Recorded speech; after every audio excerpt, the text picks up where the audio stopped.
चलिए तो फिर शुरू करते हैं। तो फिर अभी अपन डिस्कस करने वाले हैं One Life Capital Advisors Limited को। जो ये डिस्कशन है उसके पहले आप लोगों को सबको हैप्पी होली। चलिए, तो ये जो करंट प्राइस अभी चल रही है वो चल रही है 20.85 रुपीज़ की। जो पिछले ट्रेडिंग सेशन में हुआ तो 20.85 रुपीज़। बुक वैल्यू जो है वो 60.9 रुपीज़ की है। और जो पेट्रोस की स्कोर है वो है 4 का। जो कंपनी है वो इनकॉर्पोरेट हुई थी 2007 में, और ये जो है कैपिटल एडवाइजरी होल्डिंग कंपनी है ये। और एडवाइजरी सर्विसेज, कमोडिटी ब्रोकिंग और बाकी उन्हीं इंसिलरी सर्विसेज प्रोवाइड करते हैं। तो फंड रेजिंग वगैरह हो गया, advisory on fund raising through Indian and global market वगैरह के लिए ये लोग एडवाइजरी प्रोवाइड करते हैं। तो चलिए देखते हैं इसमें प्रोज एंड कॉन्स से। पहले कॉन्स देख लेते हैं, जिसमें कि इंटरेस्ट कवरेज रेशियो लो है। कंपनी का जो सेल्स ग्रोथ है वो भी पुअर है, -6.74% का लास्ट 5 ईयर से। कंपनी का रिटर्न ऑन इक्विटी भी लो है, -1.16% लास्ट 3 ईयर से। कंटिजेंट लायबिलिटी जो है 18.4 करोड़ की है कंपनी पे। प्रमोटर ने अपनी होल्डिंग प्लेज कर रखी है 56% की, वो भी।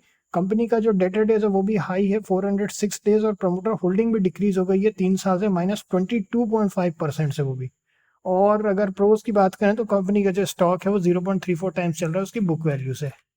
अब यहाँ क्वार्टरली रिजल्ट्स की बात करें अगर अपन, तो 50 लाख के नेगेटिव पर है कंपनी दिसंबर 2023 में। उसके पहले 21 लाख के नेगेटिव पर थी। तो नेगेटिव ज़्यादातर यहाँ पे अपन देख सकते हैं नेगेटिव ही है।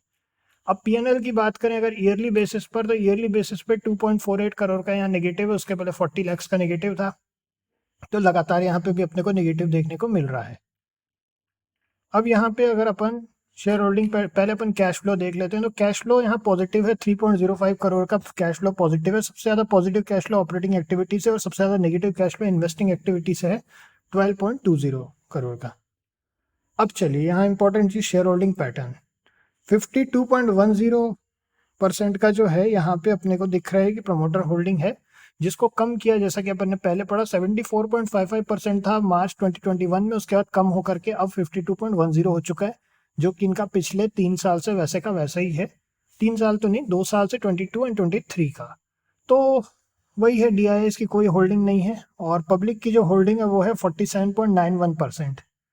तो इस तरीके से यहाँ पे अपन ने और होल्डिंग प्लेज करने के बारे में भी अपन ने पढ़ा। तो कंपनी के ओवरऑल फाइनेंसेस तो स्ट्रांग नहीं है बिल्कुल, हम इससे काफ़ी केयरफुल रहेंगे ओवरऑल। आप जैसे कि चार्ट में भी देख सकते हैं, जैसे ये एक बहुत ही प्राइम एग्जांपल है, जब कंपनी के फाइनेंसेस इतने वीक होते हैं तो चार्ट भी काफ़ी हद तक शो कर ही देता है। जैसा कि अपन यहाँ देख सकते हैं, बहुत बुरी हालत है, बहुत बहुत हाई से गिरा और बहुत बुरी हालत में है। तो बहुत ही ज़्यादा केयरफुल इसमें रहेंगे हम तो। और अगर आप लोगों को इसमें नहीं भी करना हो तो नहीं भी कर सकते हैं। बाकी 42.80 के बाद ही हम कोई भी व्यू बनाएंगे। अभी 20.85 चल रहा है, जिसमें पहुंचने में भी काफ़ी टाइम है। तो 42.80 के बाद देखेंगे इसमें क्या किया जा सकता है। बाकी ओवरऑल ज़्यादा कंपनी प्रॉमिसिंग परफॉर्मेंस नहीं है कंपनी का। बाकी लेट्स सी, है ना। ऐसी कंपनियां कई बार ऐसा होता है कि अगर प्रॉफिट में आना शुरू करती हैं और सब कुछ सही रहता है तो कई बार अच्छे रिजल्ट भी होते हैं, मगर बहुत केयरफुल रहना चाहिए इस तरह की कंपनियों से। और ओवरऑल जो कैपिटल एडवाइजरी फर्म्स वगैरह हैं, ये सब हम पर्सनली थोड़ा सा ज़्यादा ही केयरफुल रह करके डील करते हैं इनसे, क्योंकि ये लोग इसी मार्केट में हैं and there is a possibility कि कुछ गड़बड़ हो। बट देखते हैं, चलिए 42.80 के बाद ही हम कोई भी प्लान करेंगे।